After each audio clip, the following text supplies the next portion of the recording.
వేణుగోపాలరావు గారు, ఇక్కడ ముఖ్యంగా ఇంకోటి ఏదైతే మహిళలకు 2,500 ఇస్తామన్నారు, అలాగే దాంతో పాటుగా ఏదైతే కళ్యాణ లక్ష్మి పథకంలో తులం బంగారం ఇస్తామన్నారు, ఆ పథకం కూడా ఇప్పటివరకు అమలు కాని పరిస్థితి. దీన్ని ఎలా చూడాలి?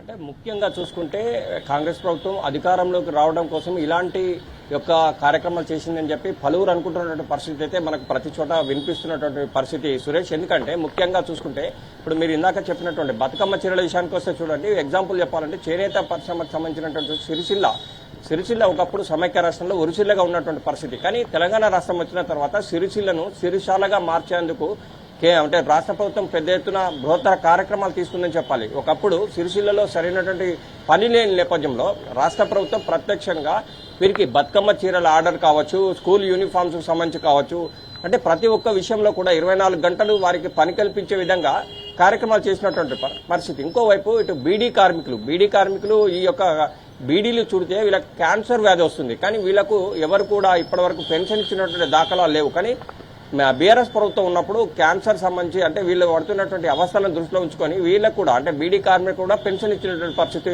ఉంది. అంటే ప్రతి ఒక్కళ్ళకి కావచ్చు, అంటే వితంతు కావచ్చు, మరి వైపు చూసుకొని వృద్ధాప్య పెన్షన్ కావచ్చు, బీడీ కార్మికులు కావచ్చు, అంటే ప్రతి ఒక్క మహిళను ఉద్దేశించి వారికి కావాల్సినటువంటి కార్యక్రమాలే కాదు, వారు పడుతున్నటువంటి కష్టాలను దృష్టిలో ఉంచుకొని వారికి ఏమేం కావాలనే ఉద్దేశంతో ప్రతి ఒక్క కార్యక్రమాన్ని చేసినటువంటి పరిస్థితి ఉంది. ప్రస్తుతం మీరు చెప్పినటువంటి చూస్తుంటే 2,500, 3,000 ఇట్లా ఈ విధంగా పెంచుకుంటూ పోయారా, కానీ ఇప్పుడు ఉన్నటువంటి పాత పెన్షన్ విధానాన్ని అమలు చేస్తున్నటువంటి పరిస్థితి ఉంది. ఇంకోవైపు కేసీఆర్ కిట్టు లేదు. అంటే ఇలాంటి బృహత్తర పాత కార్యక్రమాలు యథావిధిగా ఉంచినా చాలు, కొత్తవి రాకుండా ఏం లేదు. కానీ పాత ఎందుకు వచ్చేసని చెప్పి మహిళలు పెద్ద ఎత్తున ఆందోళన వ్యక్తం చేస్తున్న పరిస్థితి కనిపిస్తుంది సురేష్.